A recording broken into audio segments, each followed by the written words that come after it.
स्वागत है आपको एक बार फिर से आपके अपने यूट्यूब चैनल रस्तोगी कोचिंग में। आज के इस वीडियो में क्लास 12 की भौतिक विज्ञान में आज हम लोग पढ़ेंगे रदरफोर्ड तथा सोडी का नियम। रदरफोर्ड तथा सोडी ने क्या नियम बनाए थे आज के इस वीडियो में बताया जाएगा और आप सभी विद्यार्थी इसे अपने कॉपी में नोट करते चलिएगा। तो रदरफोर्ड का नियम है किसी रेडियोएक्टिव तत्व के विघटन होने की दर उसके परमाणुओं की संख्या के जो है अनकर्मानुपाती होता है। तो यहाँ इस नियम को लिख लीजिए। किसी किसी रेडियोएक्टिव किसी रेडियोएक्टिव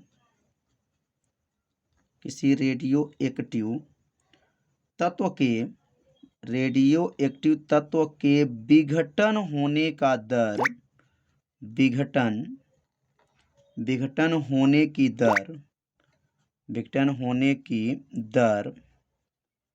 दर उसके परमाणुओं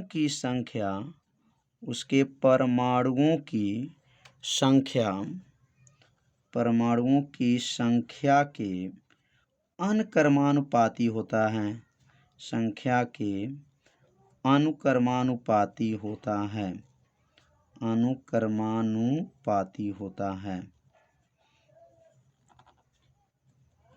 है। कितना आसान है।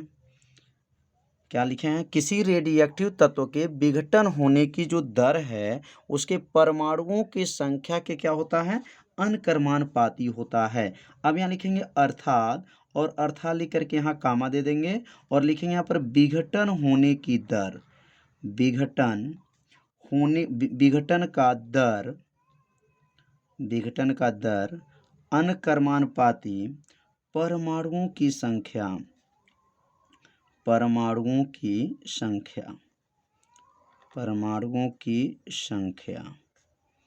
विघटन का दर परमाणुओं की संख्या के क्या है? अनकर्मानुपाती होता है। मतलब ये जो नियम बना है इसी नियम को यहाँ पे लिखा गया है कि किसी रेडियोएक्टिव तत्व के विघटन होने की दर परमाणुओं की संख्या के क्या होता है? अनकर्मानुपाती होता है। अब यहाँ विघटन होने की दर का प्रतीक क्या होता है? तो लिखेंगे dN/dt होता है। यह किसका प्रतीक है? विघटन होने की दर। और अनकर्मानुपाती हो जाएगा। और परमाणुओं की संख्या किससे प्रदर्शित करते हैं? तो परमाणुओं की संख्या को N से प्रदर्शित करते हैं। तो यह जो प्रतीक लिखे हैं विघटन का दर है और यह जो प्रतीक लिखा गया परमाणुओं की संख्या है। अब इस चिन्ह को जब हटाएंगे तो लिखेंगे यहाँ पर dN/dt हो जाएगा और आगे माइनस हो जाएगा, बराबर हो गया, और यहाँ लिखेंगे लेमडा और यहाँ बगल में हो जाएगा EN, और यहाँ लिखेंगे जहाँ लेमडा 6 नियतांक है। क्या है? जहाँ लेमडा क्या है? 6 नियतांक है। अगर लेमडा का नाम पूछा जाए तो क्या बताएंगे? लेमडा जो है 6 नियतांक है। तो यह जो प्रतीक जो लिखे हैं समझ में आ रहा होगा। विघटन का दर परमाणुओं की संख्या के क्या है? अनकर्मानुपाती होता है। अब इसमें जो है गुणा कर लेंगे। अब यह N को जो है नीचे भेज दीजिए और dt को वहाँ भेज देंगे तो क्या बनेगा? -dN हो जाएगा बटा, और N जो है नीचे आ जाएगा, बराबर हो गया, dt उधर जाएगा लेमडा के पास, तो लेमडा क्या हो जाएगा? dt हो जाएगा। तो यह जो काम हुआ यहाँ पे समझ में आ गया होगा कि यह N वाला मान को नीचे किए हैं और dt को उधर भेज दिए हैं। माइनस उसके पास जाएगा तो क्या बनेगा? यहाँ पर dN हो जाएगा, बटा हो गया N हो जाएगा, बराबर हो जाएगा, माइनस इसके पास जाएगा तो माइनस लेमडा dt हो जाएगा। तो यह लाइन भी आप लोग को अच्छे से समझ में आ रहा होगा। एक एक लाइन को एकदम सरल भाषा में बताया जाएगा। अब यहाँ लिखेंगे दोनों पक्षों में क्या करेंगे? दोनों पक्षों में समाकलन करेंगे। लिखेंगे यहाँ पर दोनों पक्षों में समाकलन करने पर, दोनों पक्षों में क्या करेंगे? समाकलन करने पर अब यहाँ समाकलन कर लेंगे दोनों पक्षों में। अब समाकलन चिन्ह लगाएंगे और दोनों पक्ष में क्या किया जाएगा? समाकलन हो जाएगा। तो क्या बनेगा? समाकलन dN/N हो जाएगा, बराबर हो जाएगा, माइनस बाहर हो जाएगा और लेमडा भी बाहर हो जाएगा और समाकलन dt हो जाएगा। तो यहाँ पे जो है दोनों पक्षों में क्या किया है? समाकलन किया गया है। अब यह फार्मूला बन जाएगा, यह सूत्र है। और यह सूत्र किनका है? अगर यहाँ सूत्र लिखा जाए तो सूत्र अगर आपको याद नहीं तो सूत्र याद रखेंगे।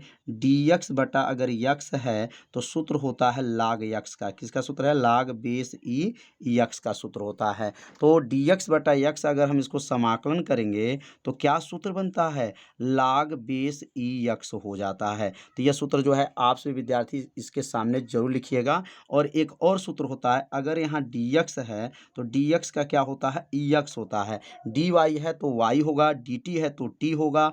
तो यहाँ पे dx है तो x हो जाएगा। तो यहाँ पर भी देखेंगे यह फार्मूला बन गया, ये भी फार्मूला है और ये भी फार्मूला है। तो यह फार्मूला किनका है? तो लिखेंगे log बेस ई n बराबर हो जाएगा, ये किसका सूत्र बन गया? log का माइनस लेमडा और dt का क्या बनेगा? t हो जाएगा।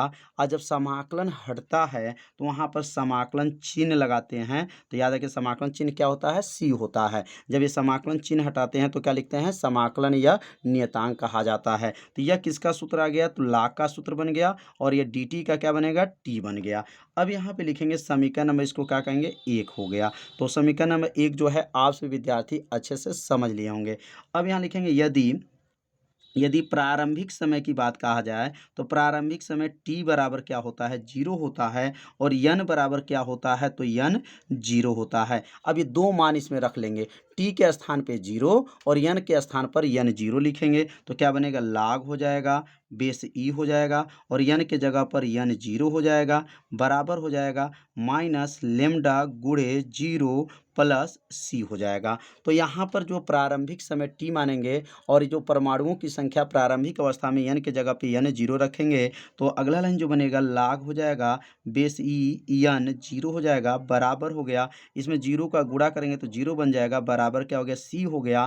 तो यहाँ लिखेंगे या करके लिख लेंगे या, और c बराबर क्या लिखेंगे? c बराबर log हो जाएगा बेस ई और n 0 हो जाएगा और ये बन जाएगा समीकरण नंबर 2। तो यहाँ पर किसका मान निकाल लिया गया? तो यहाँ पर c का मान निकल गया।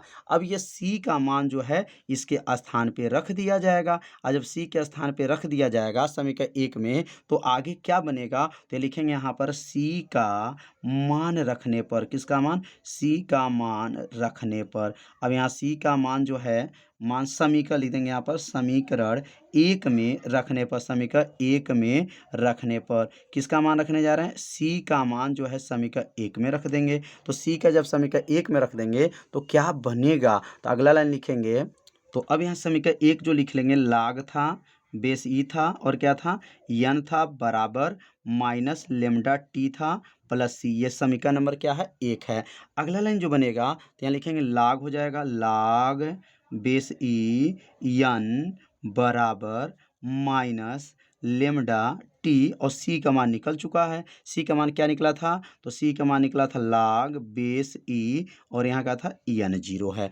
अब यह जो प्लस मान है, अब ये प्लस वाला मान को क्या करेंगे? पक्षांतर कर देंगे। तो ये प्लस पक्षांतर होगा तो क्या बनेगा? माइनस हो जाएगा, log बेस ई n माइनस log बेस ई n 0 बराबर हो जाएगा माइनस लेमडा टी हो जाएगा। तो यह लाइन भी आप लोग को समझ में आ गया होगा कि यह प्लस वाला मान को क्या किए हैं? पक्षांतर कर दिए हैं। और यहाँ पे देखेंगे तो सूत्र बन गया। सूत्र क्या होता है? यदि log a minus log b, तो आप लोग जानते हैं अगर माइनस है तो बटा बन जाता है, log a बटा b हो जाएगा। ये किनका सूत्र है? तो log a minus log b का सूत्र होता है log a बटा क्या हो जाएगा? b हो जाएगा। तो इसी प्रकार इसको पढ़ेंगे log a माइनस log, इसको b पढ़ेंगे तो क्या बनेगा? log a बटा b बन जाएगा। तो इसी प्रकार यहाँ लिखेंगे log a के जगह पर n हो जाएगा और b के जगह पर n 0 हो जाएगा, बराबर हो जाएगा माइनस लेमडा टी हो जाएगा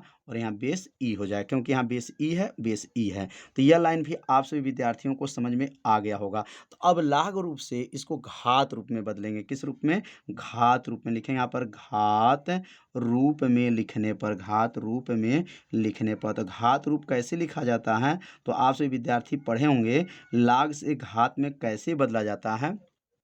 तो बहुत आसान है। यहाँ सबसे पहले जो बेस होता है, ये बेस को उतार देते हैं। पावर जो या बराबर जो दिया है, अब बराबर वाला इसके ऊपर पावर हो जाता है, माइनस लेमडा टी बन जाता है बराबर, और यह जो ये जो लाग के बगल में होता है तो यन बटा यन जीरो इसके पास चला जाता है। तो यह लाग से किस में बदल दिया है, घात में इसको बदल दिया गया है। तो यह सूत्र कैसे बना है एक बार और समझिए। जो बेस होता है, पहले बेस को उतार देते हैं और बराबर वाला मान इसके ऊपर पावर हो जाता है, और लाग वाला जो मान होता है यह बराबर कर दिया जाता है। तो यहाँ पे जो है लाग रूप से किस रूप में बदल दिए हैं, घात रूप में बदल दिए हैं। अब इसमें गुणा कर लेंगे, तो यन जीरो का गुणा जो है इसमें गुणा हो जाएगा ई के पावर माइनस लेमडा टी में, तो क्या बनेगा, यन बराबर हो जाएगा, यन जीरो हो जाएगा, e to power minus lambda t हो जाएगा।